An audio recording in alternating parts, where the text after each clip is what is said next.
This is the Voice of Early Childhood podcast.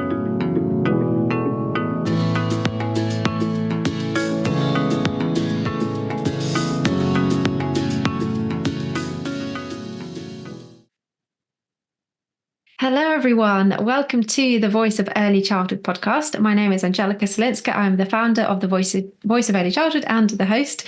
And today I'm joined by Dawn Jones once again. Thank you very much, Dawn, for coming onto the podcast. This is the third time now. Yeah, this is the third sort of section, isn't it? Yes. Of what has come from that piece of research that we've done. So, but this I think is one that we sort of stumbled across, Angelica. So this is quite an exciting one for me personally, but for all of the researchers. So I'm really looking forward to discussing that today with you.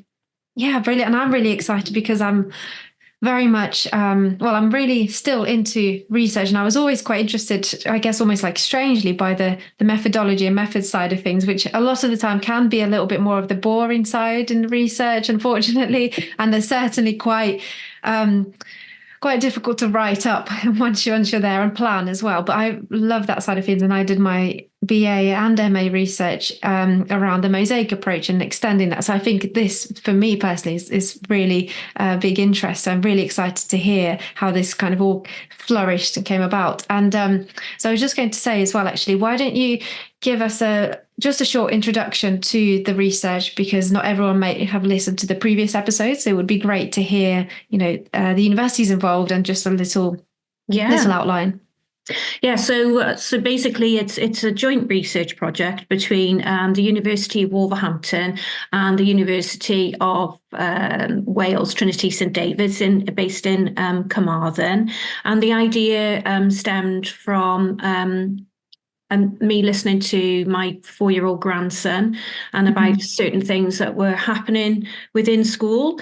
And so I decided and come up with this fantastic idea of let's go in and see what is going on within reception year. So the research is based in the reception year, which are in England, and Wales is 4-year-old children. And so we went in and we based our research around the mosaic approach, and we looked at 3 different phases. So we asked children to draw pictures of what they were interested in, what they liked, and perhaps what they weren't so fond of within their school day. We then give children cameras, and they went and they took lots and lots of photos, so many photos, and of places that they held dear to them, that were good spaces, and places that perhaps they weren't so fond of being in. And then the last phase was to look at those photos and for the children to share, what it was about those pictures. Why did they draw those pictures? Why did they take those pictures? Initially, and this is a good way of going into actually this particular piece of research, was that we were going to collate all of the children's drawings and pictures and put them into a scrapbook. And we were then going to share and sit with the children, and we were going to talk through them.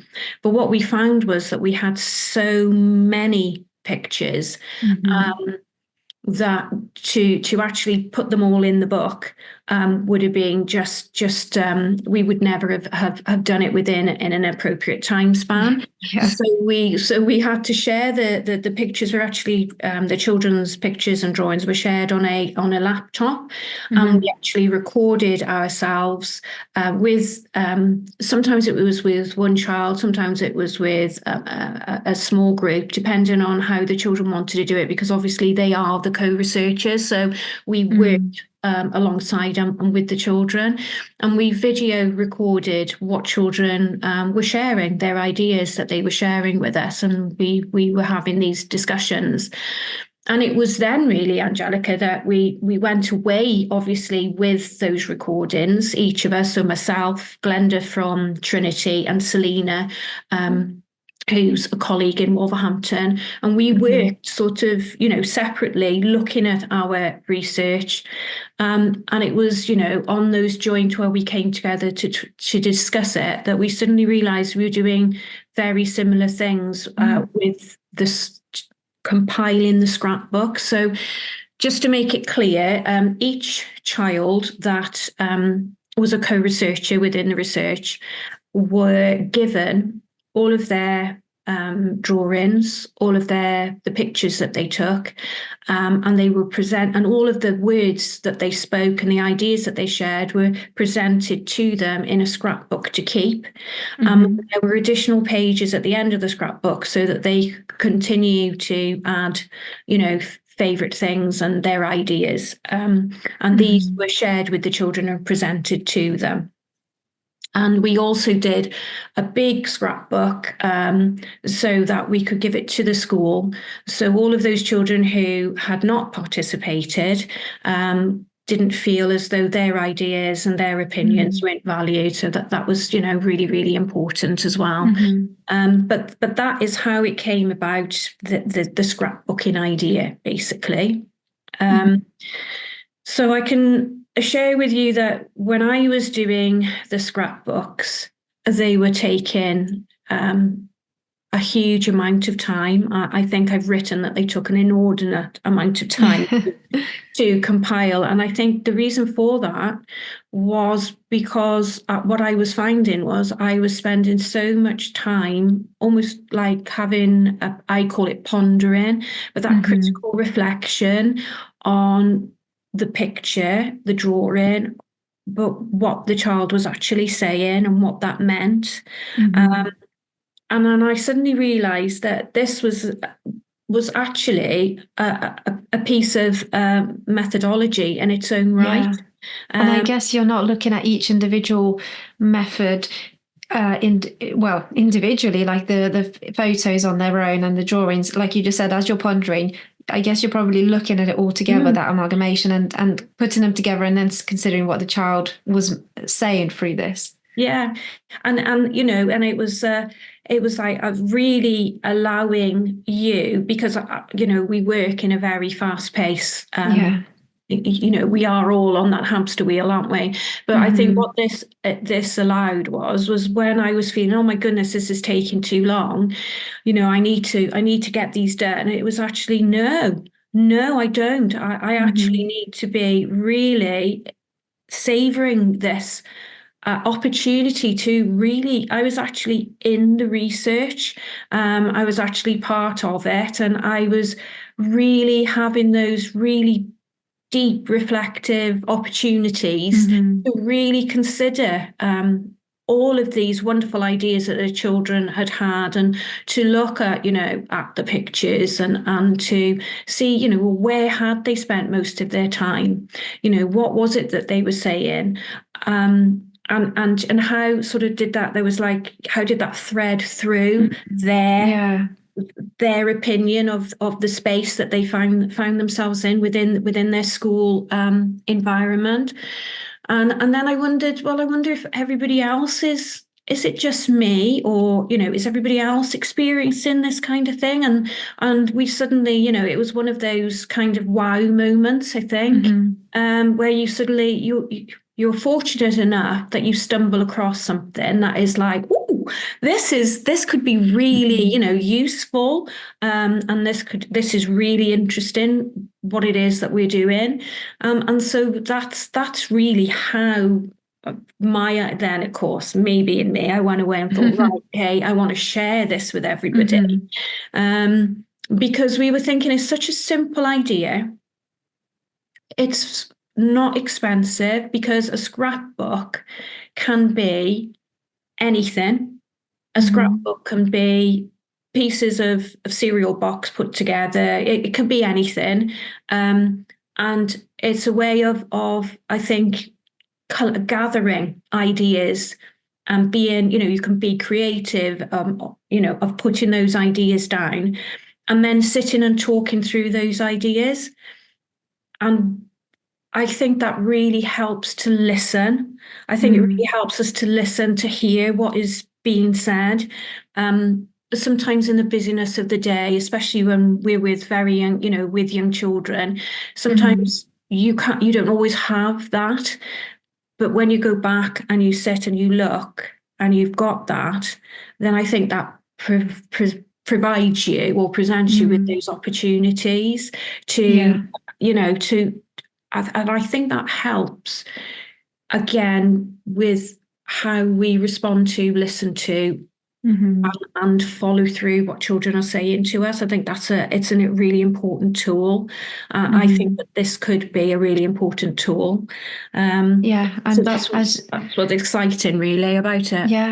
Yeah, definitely. And I could really, as you're talking about it, I could really kind of see it visually in terms of connecting all those ideas and it being a really great visual tool for the researchers, but with the children as well. Yeah. So you're not saying, oh, remember that picture you took? Let's have a look on the iPad or on the laptop. And then, oh, let's get your drawing out. Actually, it's seeing everything in one place. And then you're really able, like you said, to see all those threads and connections.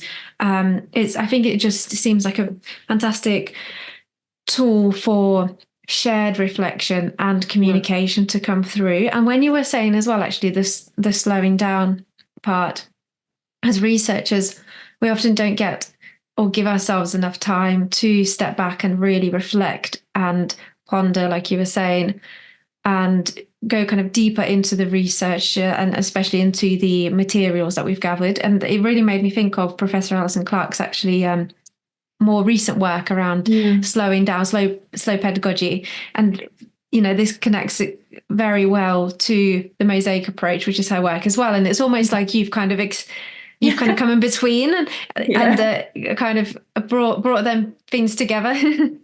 Yeah, I think, and I sort of went after we'd sort of discussed this as a research team, and I said, I don't know, is scrapbooking used? Do we feel that we've come across this and it's like this new idea? And I thought, I wonder what research is sort of out there, but there doesn't seem to be. There is research about using scrapbooks, but it's very much with older, with young people and older children.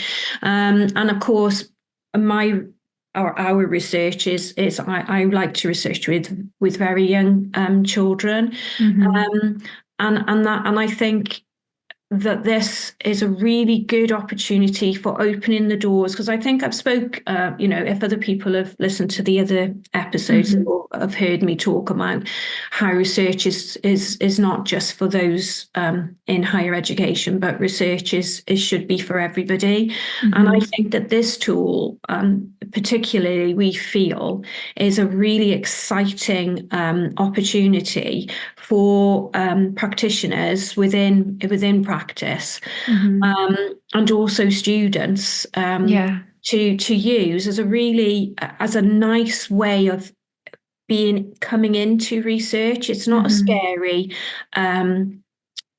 scary methodology really, because it's very much it's flexible and it goes with you, and you start with ideas, but those ideas might branch off into different ways, but you have it in a documented way, which is what most people will have had, like a photo album or a scrapbook or something like that. But what you're finding is within practice, certainly, and I think I was thinking that, okay, you might have an Ofsted or inspection, or you might have somebody coming in and they're going to be making judgments, and it might be that you are trying to be innovative in your approach to why you should have perhaps more play in the reception year, and how play does in fact support more developmentally appropriate learning, and that it can be used for assessment instead of sitting children down, perhaps, in the way that we seem to go. And I thought, what a better way of having evidence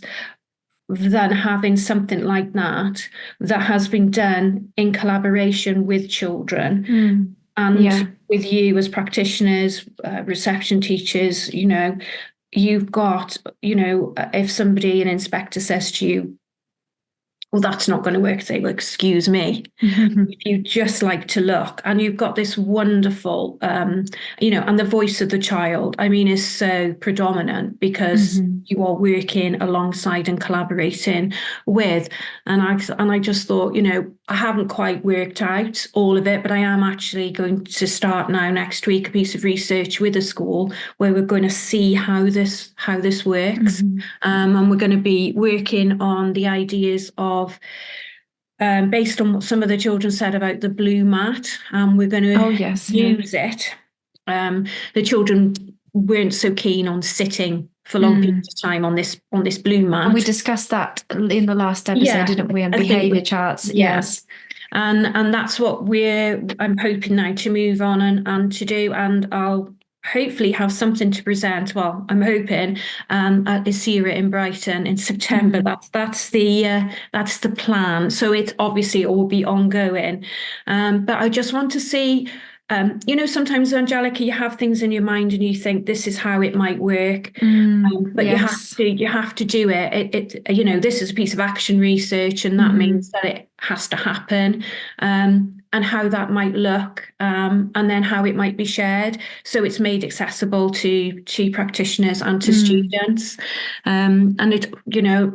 I think for students, it's a lovely way of finding your way into research and not getting too tied up with, like you were saying about methodology can sometimes be, it's got to be done in this way. And I think that this is the exciting thing about it. So, that's what we're hopefully going to be doing, she says. Amongst all your other plans and projects.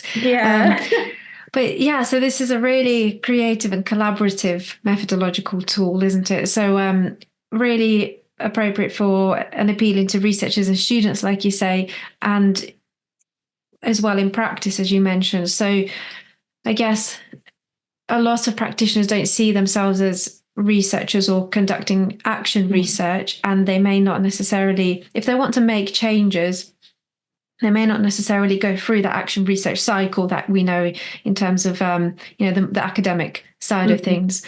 But it's still, they're still able to use this tool in a way of allowing for that reflection and to bring in the voice of the child and be co-researchers, but not in an academic way in the setting. So it's not about being a researcher, is it? And I think that's the exciting part, that this tool is so open for it to be used in practice. And hopefully the more research you do with this methodological tool, the more it will open up those opportunities for practice and not necessarily just the academic research side of things. And I think, that if you are if you are an early years practitioner or a reception teacher, perhaps, I think what happens is the importance of being able to share with others.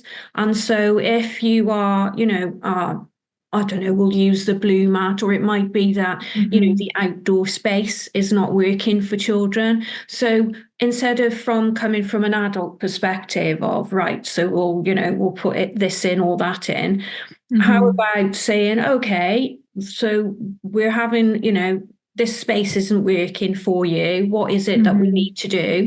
And gathering children's ideas about it. And looking and collaborate and put in all of that and put in what children have said, their drawings, their pictures, whatever approach you might wish to take. And then actually thinking of, it might turn into where children actually do some designs or, so it can be linked into, targets and assessments and different things, but using something children are interested in and is going to be useful not only for the setting, the school, but for the children and for the environment and for the people that are in that environment, to become a more a more receptive place, really. And what more powerful for children and for practitioners than to be in that collaboration, to be in that area, that place of respect, and to see how that has worked. And then for practitioners to be able to share that with colleagues, perhaps in different settings.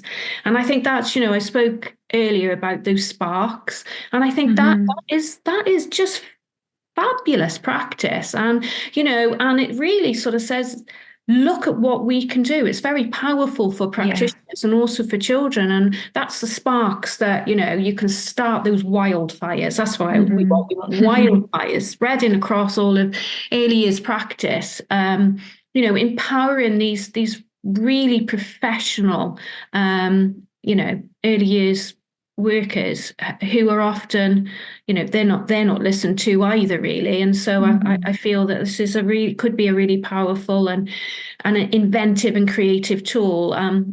But it's within everybody's reach. It's not, it's not out there. You can't quite touch it, and you don't have to have lots of money or, and training as well. I guess it's accessible, isn't it, to everybody? That's the word. Yeah, that's a really good word. It's really accessible, and hopefully that people can, if this will start like a tumbleweed and the sparks go in, and that we'll be able to disseminate it and people will start. I mean, I know settings have done action research before, but perhaps this is slightly different.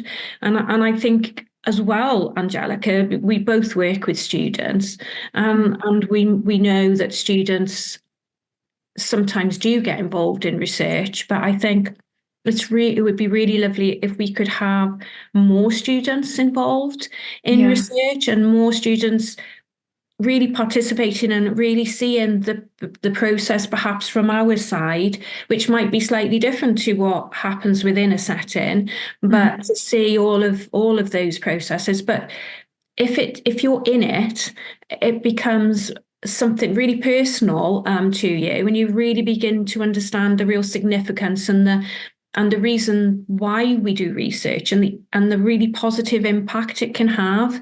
It's not just about reading something in a stuffy article or, but to actually be in there and see it and see because research is for impact. Otherwise, what is the point? So, and I think it, again, it arms our students, doesn't it, as they go forward into practice. It arms them with that confidence. I do know what I'm doing. I have the knowledge, and I can make change. And so you're really empowering, your students as well. And again, they will then spread that. And then, as I said, it's all these sparks igniting all of this passion and getting the voice of early childhood and early years heard.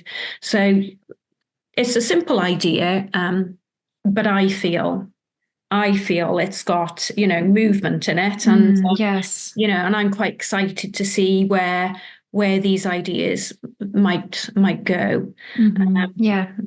But from a personal level, the reflection, I found I got so much more from the research, and so many more ideas come from it because of the time spent just looking and thinking and going away and coming back and flicking through. And I've made myself and Glenda have made 2 little video clips of us actually looking through a book and actually sort of trying to explain what it was that we did and how we did it, because we didn't want to lose it. So we'd made scrapbooks, and before taking them to share with the children, we sort of went through one of them each and filmed it so that we've got that. Because you do forget, don't you? You do actually, taking pictures of them. But as you can imagine, I mean, some of the pictures that the children took, there were the one child I think took 198, something like that. Wow, just one child. Just one child, and so many. You can't just sit and think, well, that's blurred, so we won't have that because that was that child's picture, and it would be disrespectful. So I put little envelopes and I put photos that I couldn't fit into the album. I put them in the envelope and put, take a look at these, share these with, your parents, your carers, or whatever. And so that everything, but as you can imagine, there was just so much. Yeah. There was amazing. Such rich data. Yeah, absolutely. It was just amazing. But just looking at and I think as well that when you were writing what it was that they said about perhaps their picture or perhaps their photograph, I Hmm. think when you were actually writing it out, you were actually hearing them again say it. Mm. Because you Yeah. transcribed, but when you're actually writing it in this book for them, you were capturing their voice at four, what they had said in a specific time and place about something that was really important to them. And so it was like really meaningful. I think it was quite Hmm. powerful that you were actually privileged to be able to do that. And I think as you were listening to it, you were actually really unpicking what it was that they were saying. And I think Hmm. that's when we suddenly realized, wow, hang on a minute, something's going on here. And this is really, this is could be really, really useful, powerful. This could be a new way of understanding and unpicking Yeah. your research. I think it could really add to the journaling that researchers sometimes do, that to really reflect Yeah, on the research whilst they're going through it, and to yeah, keep a reflective journal. I guess that's yeah, the term I'm looking for. It's almost like a bit of a reflective journal or a reflective journaling experience for the yeah. researcher as they're collating the data, almost like for the second time, Mm. analyzing it maybe for the second time as they're Yeah. putting it together. I think that's a really good way of summing it. It was almost an analysis. You've Hmm. already looked at your data, you'd already Hmm. discussed it, you'd already found your themes and all Yeah. of these kind of things. But then it was that, Angelica, it was very much that second Hmm. real in-depth analysis without even realizing, because we all went, right, now we're going to make the scrapbooks for the children. And it was almost as if, right, we're going to put these scrapbooks together. And we didn't think that that was sort of the Nothing else is last going to come thing out that of we, it. yeah. Yeah. And then what we found was that that scrapbooking process probably took as much time, if not longer, than all of the other things that we'd done. And Hmm. we got the most significant, it really backed up the themes and all the discussions we Hmm. had. And we got more from it, which is then going to lead to, which is going to lead to other things. So, yeah, I think you're right. It was that second helping almost Mm. of Yeah. research, wasn't it? I haven't had quite Hmm. enough from the first, so we went up for some more.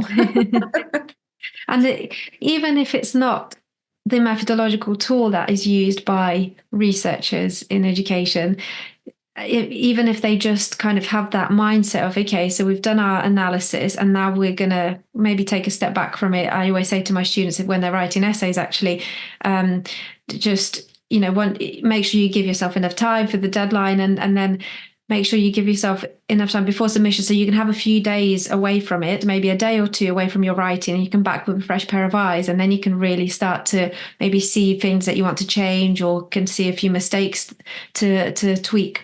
And I think it's very similar with research as well, coming back to it with a fresh pair of eyes, or coming back after having analyzed it actively. And then I guess you're almost like, I guess, sleeping on it, processing everything, and then you come back to it again, and that's almost like a research methodological kind of process in itself of coming back to the research, even if it's not around a scrapbook necessarily, because you might be doing other research, using other research methods that don't necessarily relate to this, that may be a little bit more like quantitative and Yeah, empirical, I guess. But yeah, it's so important to come back, like you say, to that yeah. second analysis stage.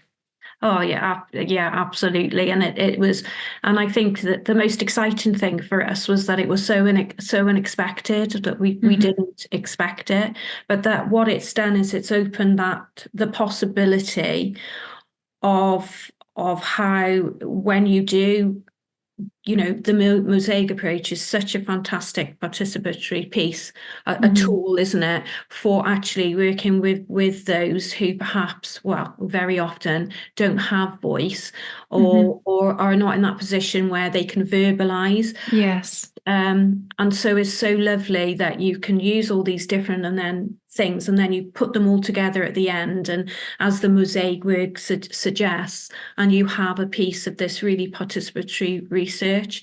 And I Mhm. just think this adds adds another layer to it as well. And that's what's exciting about it. It's just you sometimes fall across these things, and I think that it could be, really exciting, as I've said, for to be used as action research. And I like that, because I think that's, you're actually in it, you're actually doing it. It has purpose and meaning. And as I've said in all of our discussions, is that's what research is. It's about, what is the impact? Why is it that we're doing this? What have we found out? How is that going to change things? Or how is it going to lead to discussions that's going to help us to make things, in a more positive, or to help us to understand things more fully. And I think that this, for me, I think has that there is that opportunity where this could really have impact, and that's just fabulous for me, as an academic, I suppose. But for us working in early childhood, it is about, how do we hear children's voices, and how do we get these voices heard? And I think what I really am interested in is, how will it be listened to? How will it be received by inspectors or those? How will they, and will that be a really powerful tool? Because for them, but powerful in the respect of those that are working are saying, no, we're going to do it like this, and we're going to do it like this because of this. And that, I think, is, could we use it in that way? That I find, I'm really interested to see if it might work.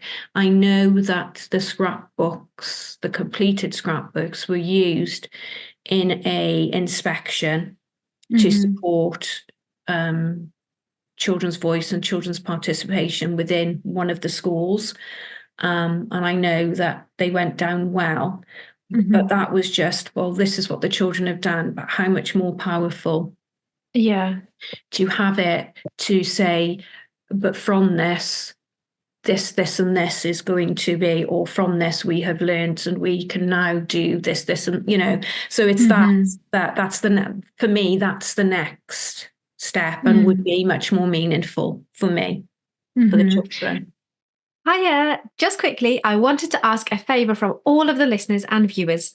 It would really help this podcast if you subscribe on the platform you are listening or watching on. This will help the Voice of Early Childhood podcast to continue putting out thought-provoking and reflective episodes with a range of guests.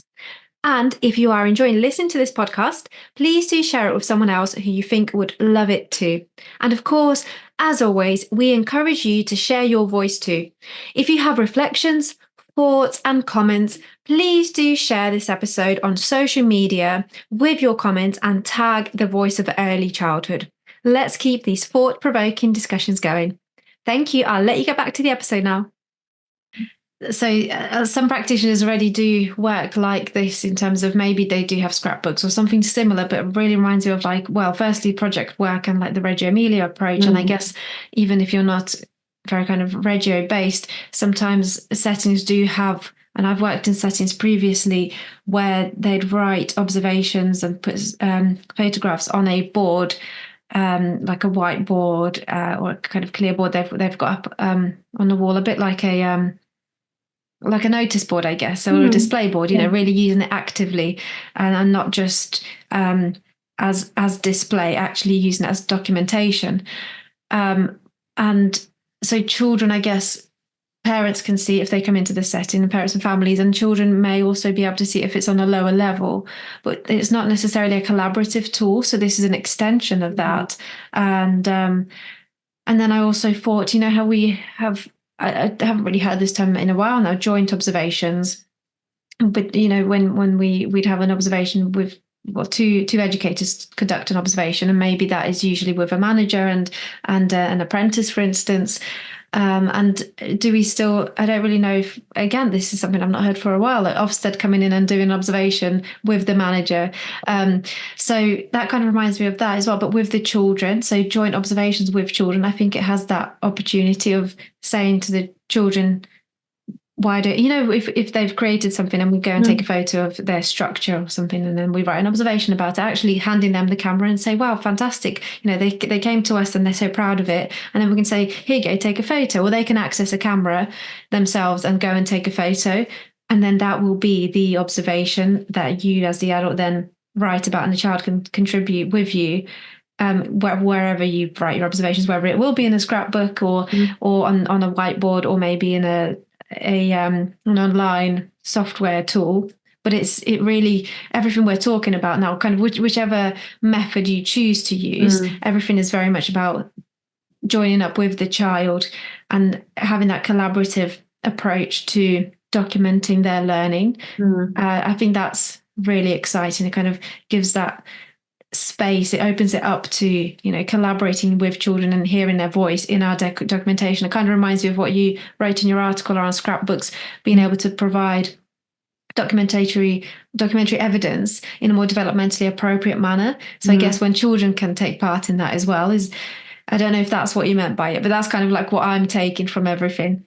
Yeah, I think that when I sort of think, you know, we have to work within curricular framework. We know that we have inspections, and so we have to, you know, we have to document, we have to provide, we have to show.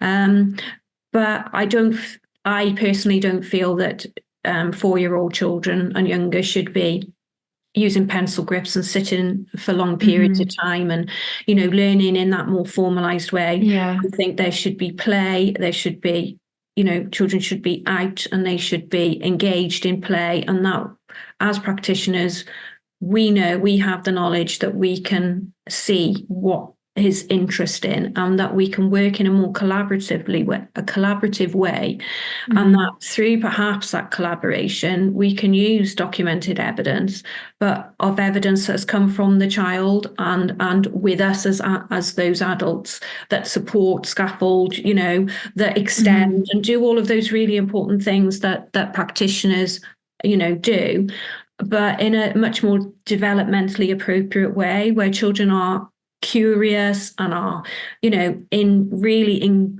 in that learning because it interests them, and that we've got the flexibility that we can move and change and be fluid with a child's interest. And as you said, Angelica, very much sort of that ratio project kind of feel. But yeah, that's you know, there's so many possibilities. Yeah, exactly. And it might be that it's slightly different depending on your setting, on your team, you know, on your children. But it's underpinned by that same fundamental principle, that ethos of early years is participation, that hearing and listening and responding to the child's voice. But being able to support practitioners and students really to be empowered to say, no, we're doing it this way because of this.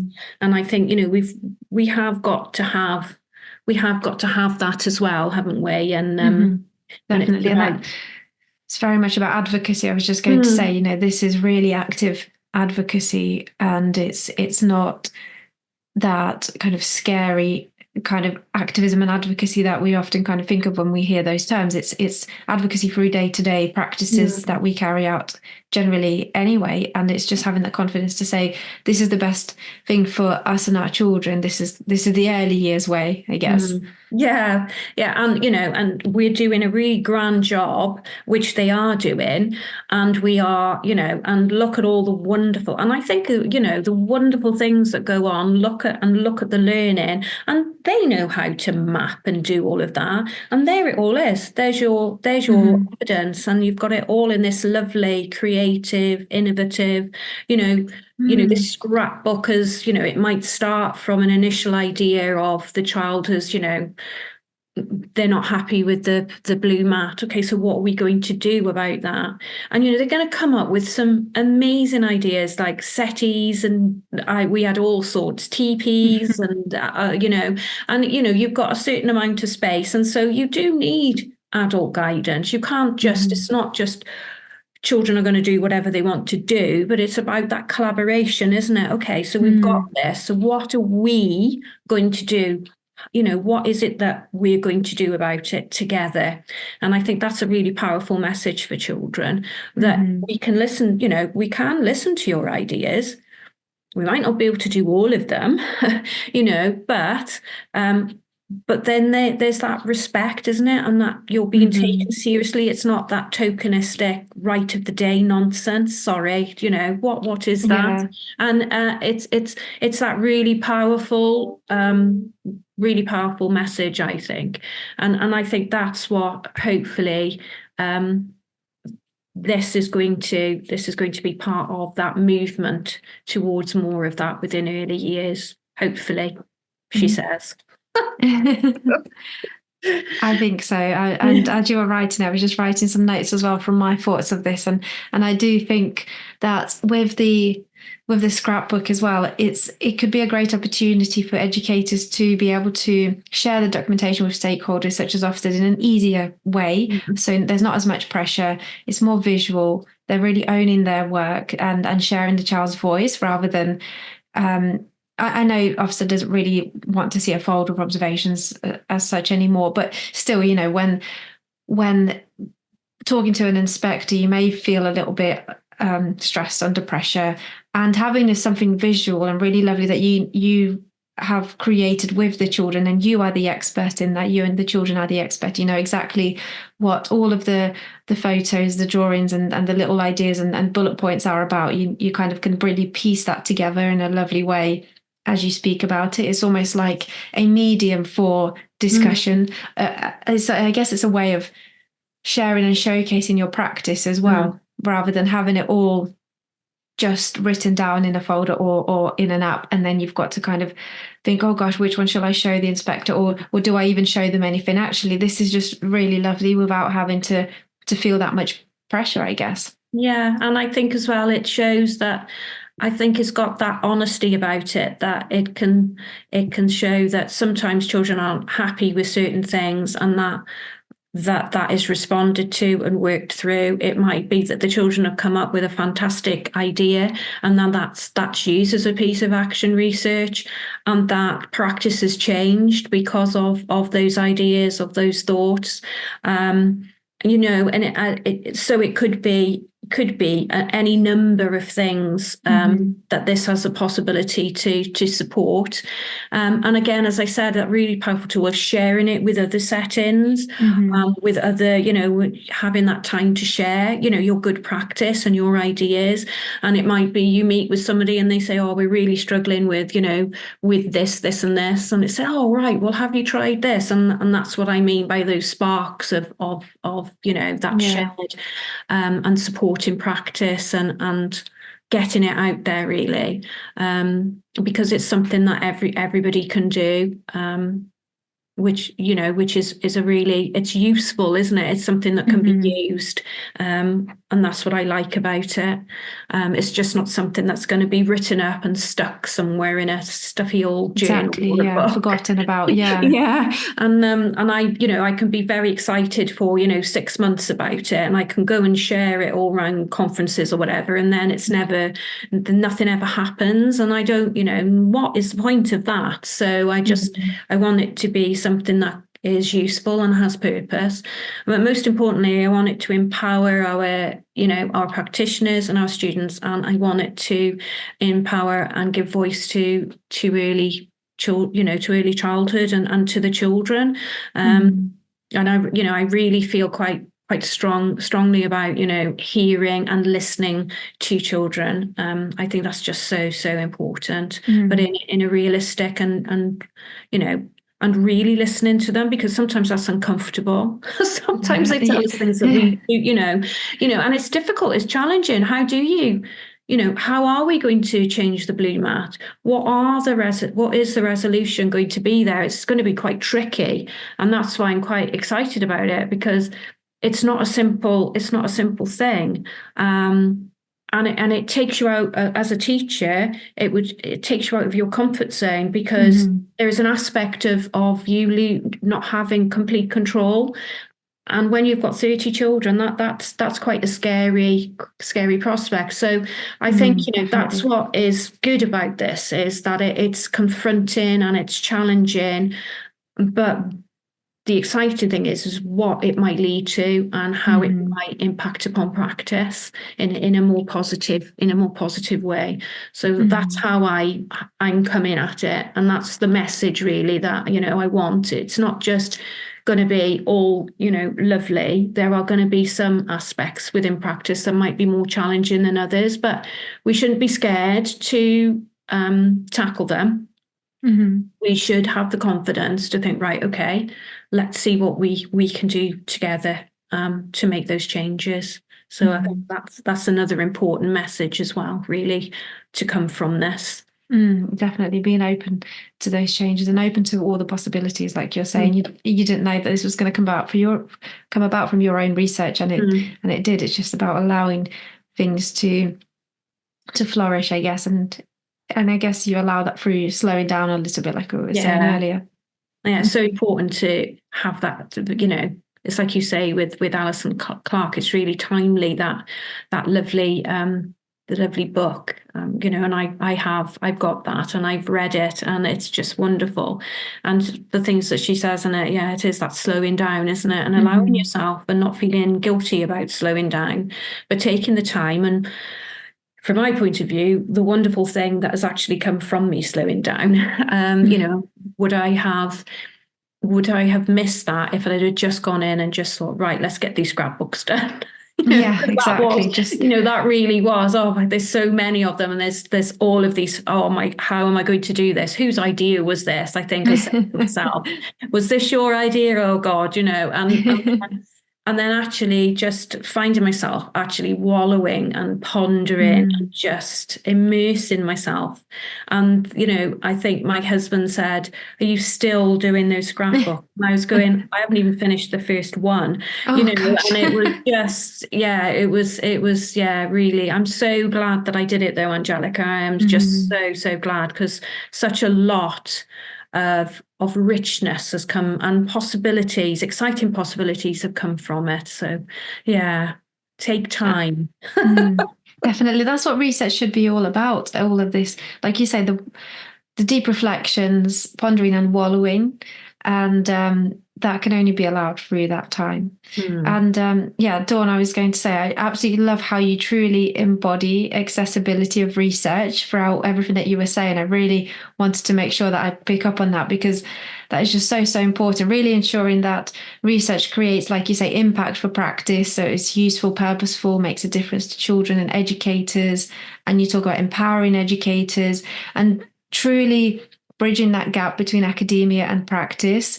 And this is such a huge focus of what I do in the Voice of Early Childhood. So it's been really brilliant to have you on the podcast and contributing your articles and really sharing your work and your passion. So I'm so glad that you did share your work with me, and really kind of it really joins up so well with what I'm trying to do, and the whole kind of purpose of the Voice of Early Childhood.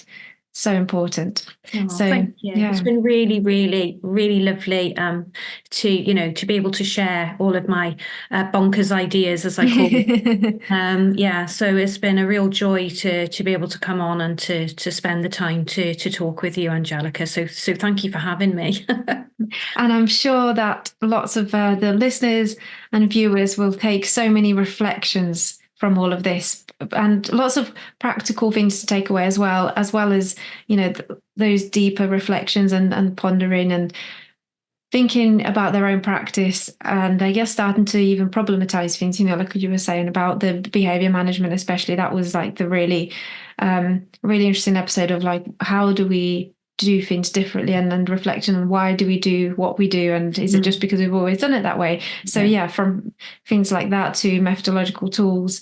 So it's been really, really great to hear all of the different angles and all the kind of different tangents that your research took in the end. And I'm sure that we'll hear more as well. Thank you. So I was just going to say, all the listeners. Sorry, Dawn, did you want to say anything at the end? No, I'm just going to say, thank you. It's quite amazing how many different things have sort of spun out of it, really. So you start with one idea, but for anyone listening, if you're thinking you're just going to do one thing, you won't. You'll end up so many things for you to think about. Definitely, yeah, definitely is the case in research. Listeners and viewers, you can find Dawn's previous articles and podcast episodes on the Voice of Early Childhood website. So we've got the one on 4-year-olds' reflections on their spaces and places within shared worlds, and reward chart certificates and children's self-perception. So all those links are in this episode description. So once again, thank you very much, Dawn. And I'm sure we'll hear from you again soon on all your different projects and ideas. Oh, well, I'd be more than happy to come back, Angelica, if you'll have me. Of course, fantastic. Thank you very much. Thank you.